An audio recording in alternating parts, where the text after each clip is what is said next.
ఓం శ్రీమాత్రే నమః. శ్రీ శివాయ గురవే నమః. యః కర్తా జగతాం భర్తా సంహర్తా మహసాం నిధిః ప్రణమామి తమాదిత్యం బహిరంతస్తమోపహం. వీక్షకులకు నమస్కారం.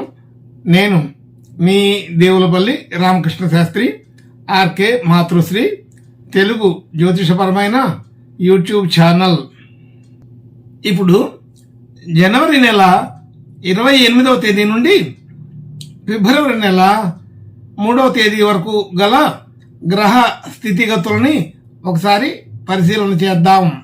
మకర రాశిలో సూర్యగ్రహం, కుంభరాశిలో శని, మీనరాశిలో రాహువు, మేషరాశిలో గురువు, సింహరాశిలో చంద్రగ్రహం, కన్యారాశిలో కేతువు, ధనస్సు రాశిలో బుధ, కుజ, శుక్రగ్రహాలు సంచరిస్తున్నాయి. ఇటువంటి గ్రహ సంచారాన్ని అనుసరించి ఈ వారం రాసులకు వార ఫలాలు తెలుసుకుందాం. ఓం శ్రీమాత్రే నమః.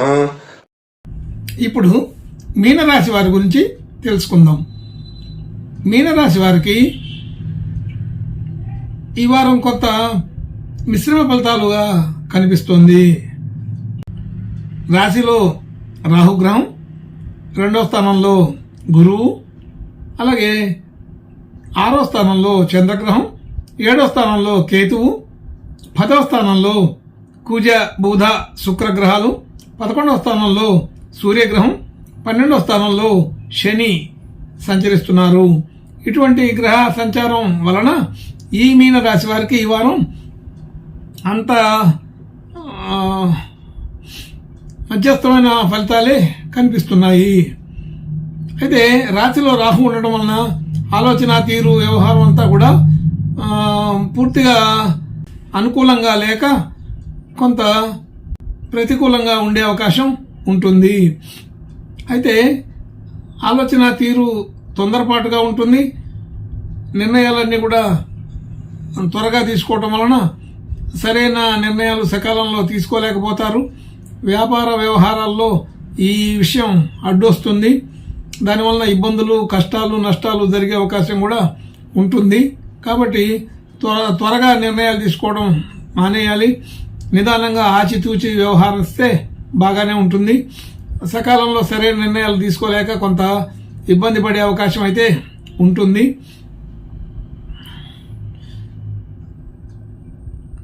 అనవసరమైన వివాదాల జోలికి వెళ్లి సమస్యలు తెచ్చుకుంటారని అనిపిస్తోంది. అసలే ఏలినాటి శని కూడా జరుగుతోంది. దానిపైన కుజ దృష్టి కూడా ఉండటం వలన వివాదాల్లోకి వెళ్ళడం, అనవసరమైన విషయాల్లో కల్పించుకొని సమస్యల్ని పెంచుకోవడం జరుగుతుందని అర్థమవుతోంది. కాబట్టి జాగ్రత్తగా ఉండాలని సూచించడం జరుగుతుంది. అలాగే ధనయోగాదులు బాగా ఉంటాయి. ధనం సకాలంలోనే వస్తుంది. ధనానికి ఇబ్బంది అయితే ఉండదు.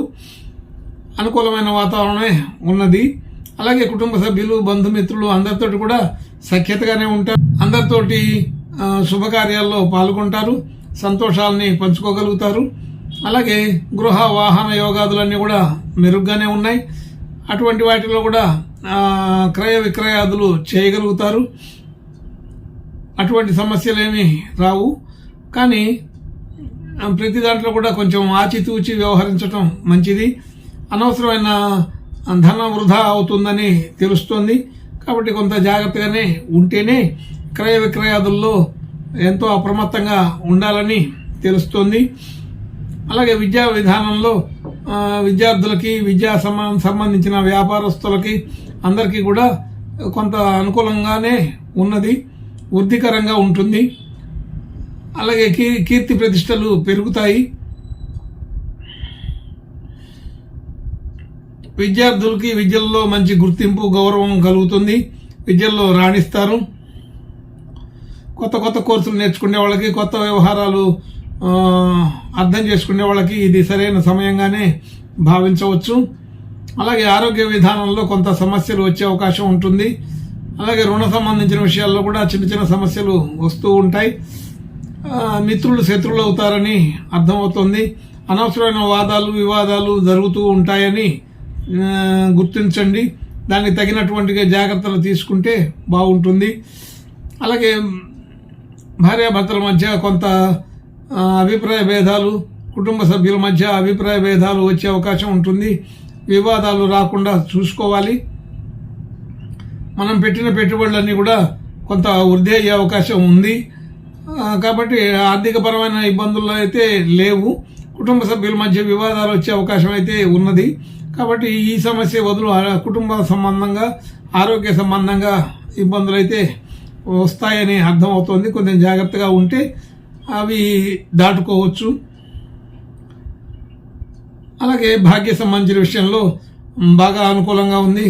భాగ్యాధిపతి రాజ్యంలో ఉండడం అనేది ఇక్కడ విశేషం. అలాగే రాశిపైన దృష్టి కూడా పెట్టి ఉన్నాడు.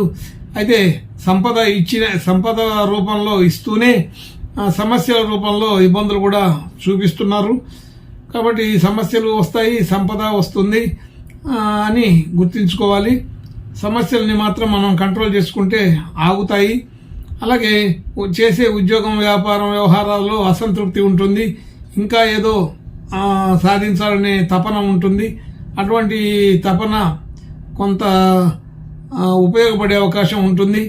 కానీ ప్రతిదీ ఉపయోగపడాలని ఉండదు. కాబట్టి ఆర్థికపరమైనటువంటి విషయాల్లో సంతృప్తి అవసరం. దాన్ని మించి ఆలోచన చేసి ఇబ్బందులు కొని తెచ్చుకోవద్దు. అనవసరమైన విషయాల్లో, మనకు సంబంధం లేని విషయాల్లో వెళ్ళి ఆర్థికపరమైన నష్టాలని, కష్టాలని కూడా తెచ్చుకోవాల్సి వస్తుంది. కీర్తి ప్రతిష్టలు తగ్గే అవకాశం ఉంటుంది. గౌరవ మర్యాదలు తగ్గే అవకాశం ఉంటుంది కొంచెం జాగ్రత్తగా ఉండకపోతే.